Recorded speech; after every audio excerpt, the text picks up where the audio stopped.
Study planet में आप सभी का स्वागत है।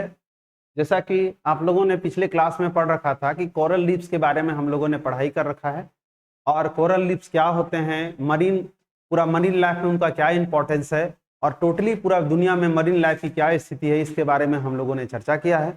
और जैसा कि हम पिछले क्लास में चर्चा कर चुके हैं कि मरीन लाइफ से आने वाले समय में प्रश्नों की संख्या लगातार बढ़ती चली जा रही है। उसका कारण लगातार हो रहे जलवायु परिवर्तन और उसके आधार पर हो रहे बायोडायवर्सिटी में बदलाव और उसके कारण से हो रहे परिवर्तन में दोनों संकटकालीन स्थितियां और जीवों पर हो रहे खतरा इत्यादि शामिल किए जाते हैं।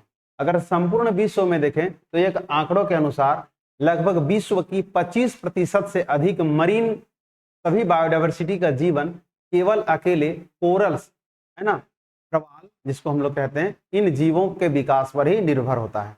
जैसा कि हम लोग पिछले क्लास में चर्चा कर चुके हैं कि कोरल रीफ्स एक प्रवाल की द्वारा निर्मित एक ऐसा आवरण या भूखंड होता है जिसमें एक पीढ़ी, एक पूरा कॉलोनी है ना, प्रवालों की एक कॉलोनी का विकास होता है और एक कॉलोनी के बाद उसके मृत्यु हो जाने पर दूसरे उसी पर कॉलोनी का विकास होता है और क्रमशः यह प्रक्रिया चलते रहती है और लगातार यह स्थिति द्वीप का धारण रूप में अपना विकास कर लेती है।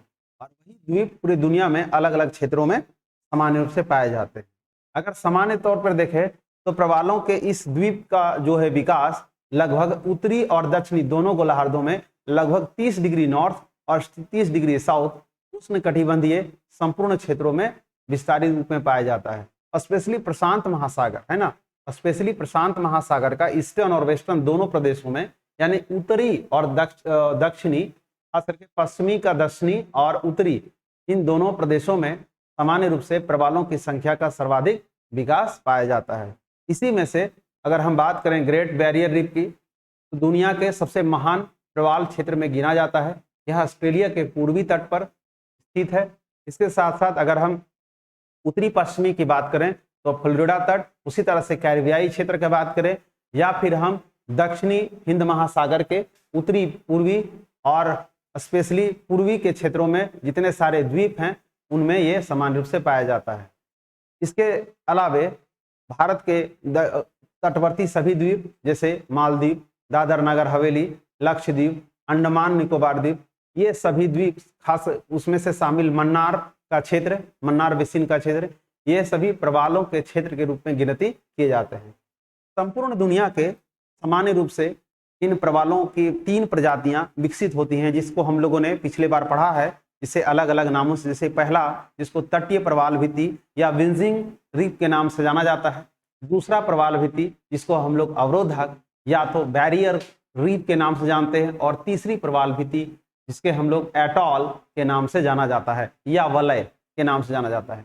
ये तीनों प्रवाल भित्तियां ये जीवों की स्थलाकृति और उनके द्वारा विकसित हो रहे परिस्थितियों के आधार पर निर्मित होते हैं, यानी सागर के तट का क्षेत्र, उनकी गहराई, उनकी और दूसरी विशेषताओं के आधार पर इनका निर्माण अलग अलग क्षेत्रों में होता है। इन्हीं का विकास निकोटिन या परावलयिक या पैलाजोइक क्षेत्र में होता है, किसी का निर्माण बेंजिक क्षेत्र में होता है, तो किसी का निर्माण नेरोटिक क्षेत्र में सामान्य रूप से पाया जाता है। अगर हम दूसरे संदर्भ में बात करें तो इन प्रवालों का जीवन सागरीय तली और उनमें पाए जाने वाले कैल्शियम कार्बोनेट जैसे तत्वों पर निर्भर करता है, जहां वे हल्के नमकीन और हल्के ताजा और खारे ऐसे जल में अपना वे विकास कर पाते हैं, अपितु ये स्वच्छ होना चाहिए, यानी कि अधिक मीठे और ना ही अधिक खारे, दोनों की स्थिति में इनका विकास नहीं होता है, जबकि हल्के खारेपन और हल्के मीठेपन दोनों, यानी फ्रेश ताजा वाटर, इनमें इनका विकास सर्वाधिक होता है। तुलनात्मक गंदे क्षेत्र में इसका विकास नहीं होता है। इस प्रकार के छोटे छोटे कॉन्सेप्ट पर हम लोगों ने पिछले चर्चा कर रखा है। तो चलिए हमने अगले क्लास में इनके सिद्धांतों पर चर्चा करते हैं। ठीक है, स्टडी प्लैनेट परिवार से मैं रघु आपको पुनः इस कक्षा के अगले भाग में ले चलता हूं, जहां पर हम पढ़ेंगे कि प्रवालों के उत्पत्ति से क्या क्या सिद्धांत हैं संबंधित, उन सिद्धांतों पर चर्चा करते हैं कि क्या वे सिद्धांत किस प्रकार से प्रवालों के जीवन को प्रभावित करते हैं और किस प्रकार के उनके निर्माण में सहायक होते हैं। तो चलिए हम चलते हैं प्रवाल के सिद्धांत के आधार पर। इसका दूसरा है ना, the theory of revolution is the coral reefs, है ना, इस पर हम चर्चा करेंगे, है ना, कि कौन कौन से सिद्धांत हैं इनके विकास पर, ये हम अलग अलग चर्चा करेंगे कि वे क्या कौन से सिद्धांत हैं और उनकी क्या स्थिति है जो इनके विकास में सहायक होती है। तो अगर हम पहले सिद्धांत की बात करें तो सबसे परोक्ष सिद्धांत की बात आता है अवतलन का सिद्धांत, जिसे सब्सिडेंस थियरी कहा जाता है। अवतलन का सिद्धांत, अवतलन का सिद्धांत, सब्सिडेंस थियरी, है ना। अवतरण का सिद्धांत जिसे सब्सिडेंस थियरी कहता है, इसके देने वाले डार्विन एंड डाना हैं। इनके वैज्ञानिक का नाम आपसे पूछता है, इनको सिद्धांत को देने वाले डार्विन एवं डाना नामक दो विद्वान हैं, है ना। तो आपसे क्वेश्चन कई बार आता है मिलाने के लिए। सबसे पहला तो यही क्वेश्चन बनता है कि पहला क्वेश्चन यही बनेगा कि परमाणुओं की उत्पत्ति से संबंधित सिद्धांतों की व्याख्या करें। तो हम अलग अलग सिद्धांतों पर चर्चा करेंगे। तो पहले हम एक जगह सिद्धांत को कवर कर ले रहे हैं, उसके बाद हम इस पर चर्चा करेंगे, ठीक है। दूसरा है स्थिर स्थल का सिद्धांत, है ना, स्थिर स्थल का सिद्धांत, है ना, स्थिर स्थल का सिद्धांत, जिसे हम लोग कहते हैं नॉन सब्सिडेंस थ्योरी, ठीक है। इसको हम लोग कहते हैं नॉन सब्सिडेंस थ्योरी, ठीक है। Good morning everyone. Punita Kumari ji, आप सुन पा रहे हैं? आप आराम से थ्योरी को लिखेंगे, रिस्पॉन्स करें। एवरीवन जो भी ऑनलाइन अभी क्लास में है वो कृपया इस पर ध्यान दें। एक एक थ्योरी के बारे में आपको जो भी प्रॉब्लम होगा वो कमेंट बॉक्स में कमेंट करेंगे, ठीक है। अकॉर्डिंग जो भी प्रॉब्लम हो तुरंत कमेंट करें, हम उसको सॉल्यूट करने का प्रयास करेंगे, है ना। और आप ध्यान रखें। चलिए नेक्स्ट हम आगे आते हैं। इसको स्थिर स्थल का सिद्धांत कहते हैं। इसको देने वाले जो हैं ये आगासीज हैं, है ना। वैज्ञानिक का नाम है आगासीज, है ना। पहले वैज्ञानिक जो सबसे पॉपुलर रहे हैं वे हैं आगासीज। अगर हम दूसरे वैज्ञानिक का नाम करें तो मरे और सैम्पर, है ना, मरे तथा सैम्पर, सैम्पर, है ना। ये आपको प्रश्न में हमेशा आएंगे। तो सबसे पहले सिद्धांत के बारे में आप लिख लें कि कौन कौन से सिद्धांत के कौन कौन से विद्वान के देने वाले हैं।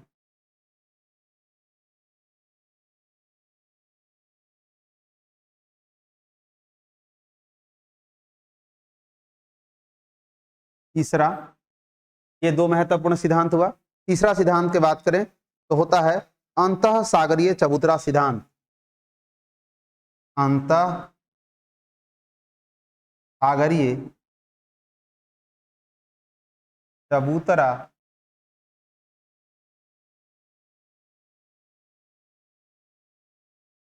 सिद्धांत, अंतः सागरीय चबूतरा सिद्धांत, जिसको सबमरीन प्लेटफॉर्म थियरी कहते हैं। Submarine platform theory,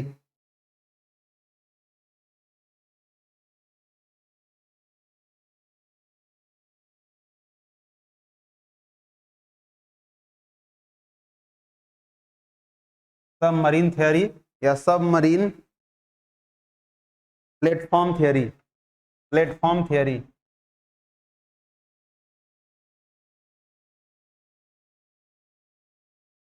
submarine platform theory, ठीक है। और इसके देने वाले जो विद्वान हैं वे हैं अलेक्जेंडर आगासीज, है ना। इसके देने वाले हैं अलेक्जेंडर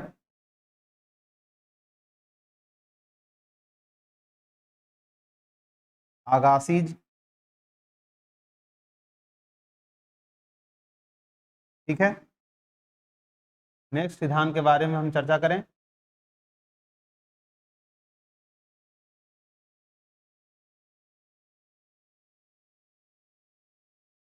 नेक्स्ट सिद्धांत, इसको हम लोग हिमानी नियंत्रण सिद्धांत कहते हैं।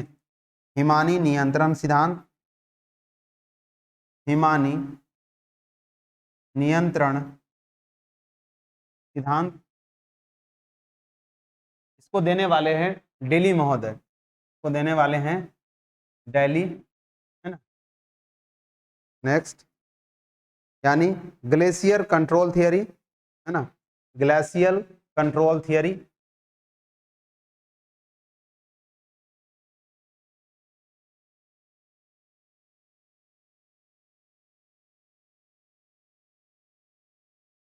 ग्लेशियल कंट्रोल थियरी, ठीक है। और पांचवा और अंतिम जो सिद्धांत है इसका, जिसे हम लोग कहते हैं डेविस की संकल्पना, है ना, जिन्होंने अपनी पुस्तक द कोरल रीफ प्लेटफॉर्म, इन्होंने अपनी पुस्तक डेविस की संकल्पना, है ना, डेविस की संकल्पना, WM डेविस के द्वारा दिया गया। इन्होंने अपनी पुस्तक द कोरल रीफ प्लेटफॉर्म या प्रॉब्लम्स, है ना, the coral reef problems, the coral reef problem, इनकी पुस्तक है, ये क्वेश्चन आ चुका है ना, पुस्तक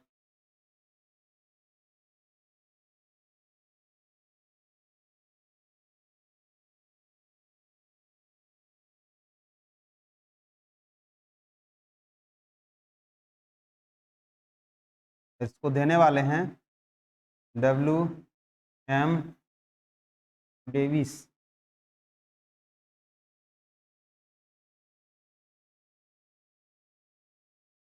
ठीक है। तो अब हम इस पर चर्चा करेंगे। जैसा कि आप देख पा रहे होंगे, ये सभी वे सिद्धांत हैं जो प्रवालों के विकास से संबंधित हैं और इनसे आपके प्रश्न हमेशा लगातार रहते हैं। जैसा कि हम प्रश्न के बारे में हम चर्चा करेंगे। जैसे पहला आपका है कि प्रवालों के विकास से उत्पत्ति और संबंधित सिद्धांतों की व्याख्या करें। तो आपके पास कई बार ऑप्शन रहेगा कि प्रवालों के विकास से संबंधित निम्न में से कौन से सिद्धांत नहीं आते हैं। तो आपको जानना पड़ेगा कि अवतलन का सिद्धांत, जिसे डार्विन महोदय ने दिया है, साथ साथ में उसके सहयोगी रहे हैं डाना, है ना। तो आपसे क्वेश्चन आ जाएगा कि डार्विन और डाना से संबंधित कौन से सिद्धांत हैं। तो आपको पता होना चाहिए कि अवतलन का सिद्धांत है और यह प्रवालों के विकास में फिट बैठता है।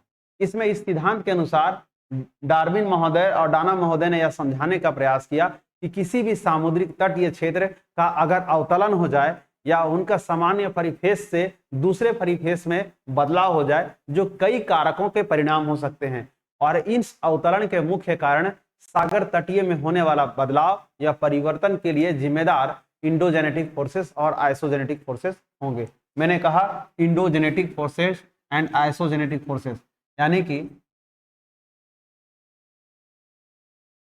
इंडोजेनेटिक फोर्सेस की मैं बात किया हूं और आइसोजेनेटिक, है ना, अंतर्जात बल, है ना, और दूसरा है बहिर्जात बल। पिछले क्लास में हम इसके बारे में चर्चा कर चुके हैं। आप वहां वीडियो देख सकते हैं कि वह कौन कौन सी शक्तियां हैं जिसे हम अंतर्जात बल की श्रेणी में रखते हैं, और वह कौन कौन से शक्तियां हैं जिसको हम बहिर्जात बल की श्रेणी में रखते हैं, और वह कैसे कैसे अपना कार्य करते हैं। It's the process of endogenetic and isogenetic forces, ठीक है। ये हमने इस पर चर्चा कर रखा है। तो कहने का मतलब यह है कि धरातल के, अगर जमीन के धरातलीय भाग के निचली संरचनाओं में जाएं तो वहां पर कई अंतर्जात शक्तियां हैं जो सामान्य रूप से सागरीय तली से लेकर विभिन्न धरातलीय तलों में परिवर्तन का कारण बनते हैं। तो चूंकि हम ओशियन लाइफ के बारे में बात कर रहे हैं, तो हम महासागरी के बारे में चर्चा करें तो महासागरों में तली के परिवर्तन के लिए वे जिम्मेदार होते हैं।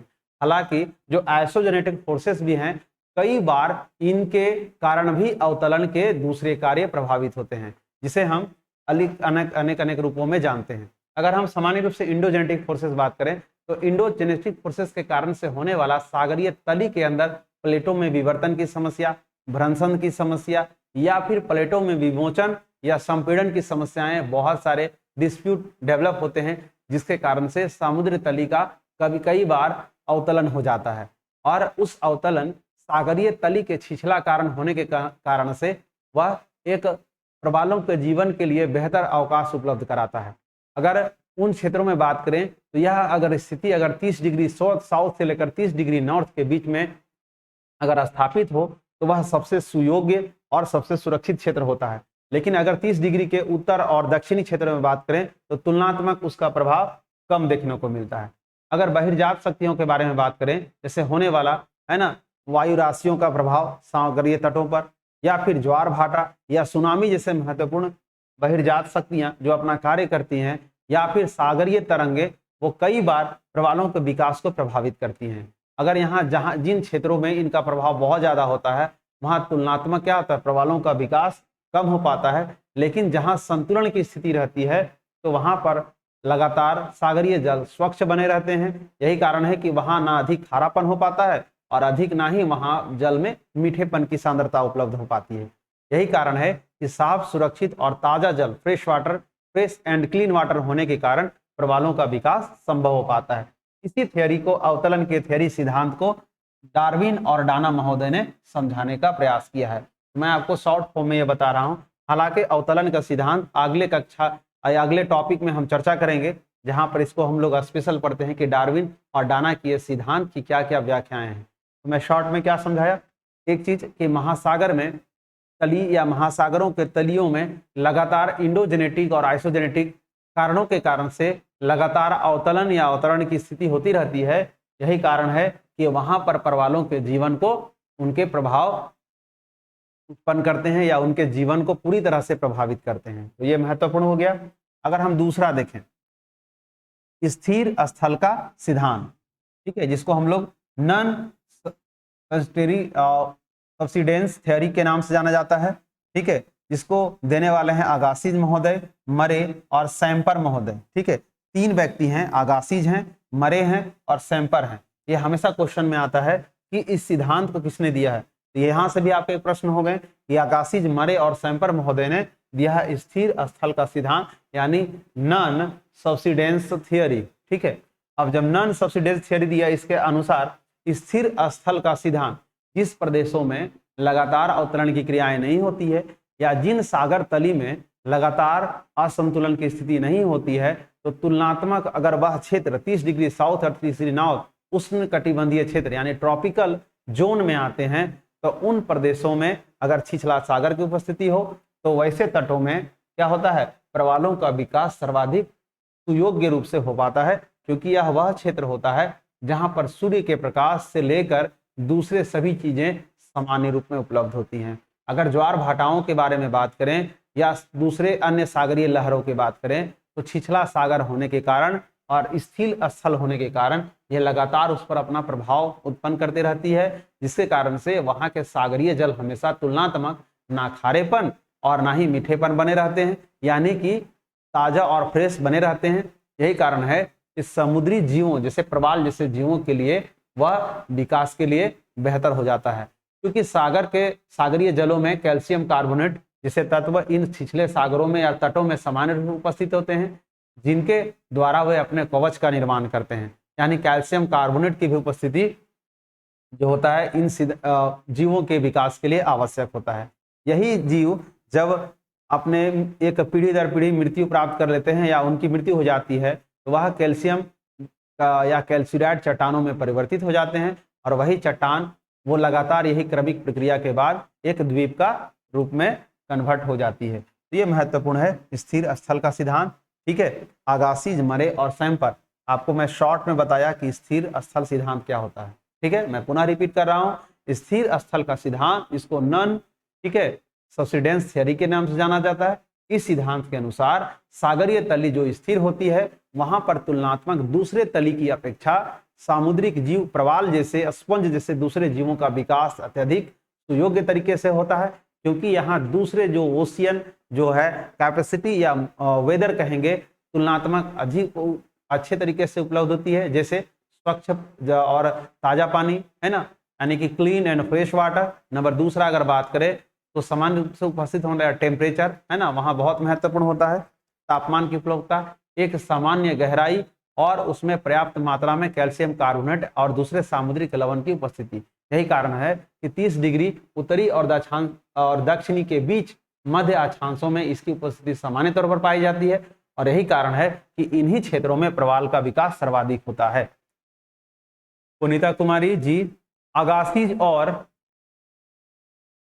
अलेक्जेंडर अगासिज डोंग अलग अलग है। जी बिल्कुल, ये दोनों अलग अलग हैं। ठीक है जी पुनीता जी, ये दोनों अलग अलग हैं। It's clear?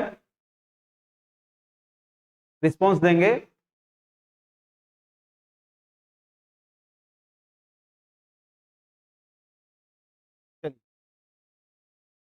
तीसरा हम बात करते हैं अलेक्जेंडर अगासिज। ठीक है, अलेक्जेंडर अगासिज के बारे में बात करें हम, है ना। ये अंतः सागरीय चबूतरा का सिद्धांत, जिसको हम लोग कहते हैं, ठीक है, सबमरीन प्लेटफॉर्म थियरी, है ना। सबमरीन प्लेटफॉर्म थियरी के नाम से जाना जाता है। अंतः सागरीय चबूतरा सिद्धांत, इस सिद्धांत से क्लियर है कि सागरीय तली में जो चबूतरा का विकास होता है, अगर समान रूप से हम चार्ट में इसको अगर देख लें किसी मैप में, तो मान लीजिए यह सागरीय तली क्षेत्र है लगातार, तो किसी में लगातार एक जैसी व्यवस्था होगी, उसके बाद यहाँ ढाल की व्यवस्था होगी। तो जो लगातार ये स्थिति हो रही है, यही क्या कहलाता है? अंतः सागरीय चबूतरा, यानी सागर के अंदर चबूतरे की आकृति के रूप में एक लंबा परिफेस लैंड भूमि, जहां पर छिछले सागर की उपस्थिति सामान्य रूप से उपस्थित होती है। यहाँ पर कैल्शियम कार्बोनेट नामक चट्टान या उसके तत्व वाले दूसरे लवणों की उपस्थिति सामान्य रूप से होती है। तो यहाँ इस थियरी के अनुसार अलेक्जेंडर अगासिज ने एक थियरी प्रकाशन किया, जिसमें उन्होंने कहा कि अंतः सागरीय चबूतरा का सिद्धांत, एक इस सिद्धांत के अनुसार सामुद्रिक जीव लगातार, अगर हम सामान्य रूप से गहराई की बात करें तो लगभग, अगर हम सामान्य रूप से देखें तो 300 मीटर, अधिकतम कितना? 300, नैकोटिक क्षेत्र के बाद वाला क्षेत्र लगभग 300 मीटर की गहराई के बाद, है ना, क्योंकि 300 मीटर की गहराई के बाद सूर्य की प्रकाश की उपस्थिति बहुत लगातार कम होने लगती है और लगातार धीरे धीरे नगण्य हो जाती है। ठीक है, जबकि तुलनात्मक रूप से 150 मीटर की उपस्थिति से 200 तक सूर्य के प्रकाश की उपस्थिति सामान्य रूप से पाई जाती है। कितना? तो 150 से 200, 150 से 200 मीटर की गहराई तक सूर्य के प्रकाश सामान्य तौर पर